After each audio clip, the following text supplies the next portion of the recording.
How's it going, orthodontists? Welcome back to another whiteboard session, and this one we're talking about SEO for orthodontists. I can't wait to get into it. If you haven't checked out all of the other videos in this series, The Ultimate Guide to Orthodontic Marketing in 2020, make sure you do so. You can also look at the blog posts on our website, OrthoPatients.com. Without any further ado, let's discuss SEO for orthodontists. First, let's talk about what it is. If you don't know what SEO is, it stands for Search Engine Optimization. And basically, it's just playing a game with these search engines, whether it be Google, Bing, Yahoo, even Facebook in some ways is a search engine, playing the game with these search engines so they can understand who you are and categorize you correctly. But you as a marketer, as an advertiser, your goal is to get to the very top of those search results by creating the best content and showing Google that you are the best option to be shown at the top of those search results. So that's what SEO is, why it's so important. The reason we talked about this in the other video, 84% of search traffic goes through Google, and then the other 16% goes through some other search engine. So if you optimize your website to show up at the top of those search results, 100% of people that are searching online are going to find you, and that's incredible. So you should make sure that you do that. So now let's talk about the pros and cons, and then we're also going to go over some guidelines for SEO.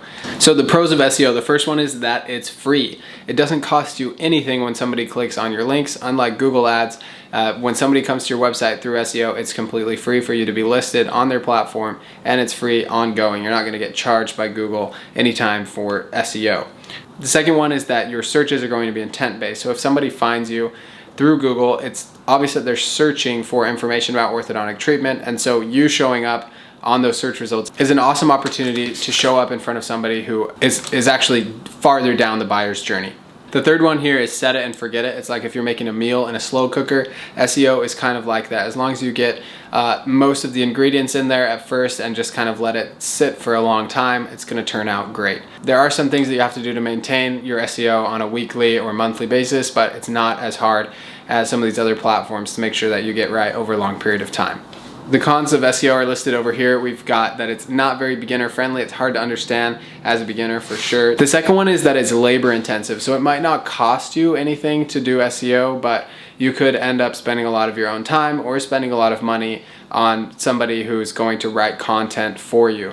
So the way this works is, if you have a blog post, let's say about Invisalign diet restrictions, you want to write about that so that people searching for Invisalign diet restrictions will land on your website. In order to rank at the very top of those search results, you need to write an article that's better, both for the user and for the search engine, in the search engine's eyes. You need to write an article that's stellar and it's going to just blow all of the other ones out of the park if you want to rank at the top of search. So that it can be extremely labor intensive. And then the third one is that it takes time. It's just like the slow cooker analogy. If you want dinner in 5 minutes, if you want good SEO in 5 minutes, you're not really going to get it. You need to put all the ingredients in and then wait for it to improve over the long term. So those are the pros and cons, just a little overview of what SEO is. Now let's talk about the guidelines, different things you need to keep in mind as you're doing SEO. SEO is not OrthoPatients' main strategy. This is not our expertise, but we do know quite a bit about it. We've done a lot of it ourselves, and so we're semi-qualified to talk about this, but just make sure that you speak to an expert on SEO specifically to make sure that you're doing everything right when it comes to the specific tactic. So the biggest thing you need to keep in mind when it comes to SEO is that you are trying to tell Google or tell whatever search engine it is everything about yourself. Make it as easy as possible for them to categorize you and to rank you. It's kind of like a librarian. You're trying to tell the librarian exactly what type of book you are, what types of things are in your book, and why your book should be shown to a lot of different people. So Google's the librarian, your website is the book in the library, and you need to make sure that you design everything the way that it should be so that more people are likely to see your book when they search for that type of book. And everything you see on the whiteboard right now goes towards that. The first one is titles. This is basically the top level. This is the umbrella. This is what section of the library you're in orthodontics. So make sure that all of your titles are optimized to reflect that. The second one is words. These are the actual words in each chapter or each page of your website. You need to make sure that you have good keywords on each page of your website so that Google can categorize each section of your book the right way as well. The third one here is links. This is how Google knows what websites are similar to you, and it's also a way to build authority. You might have heard of domain authority or building authority with the algorithm. So basically what happens is when other websites link to you, or when you link to other websites, Google sees that as a positive connection as long as it's a good website, not a scammy website. And it's going to boost you a little bit because other people are linking to your content because they know that it's good. This one down here is user experience. This is going to become more and more important over time. Basically what happened when Google first came out, they only cared about titles, words, and links. So what people would do is put white text on white background like 50 million times so that Google thought that this page was highly relevant for a certain keyword, but when in reality, only the search engines could see it, the person couldn't see it.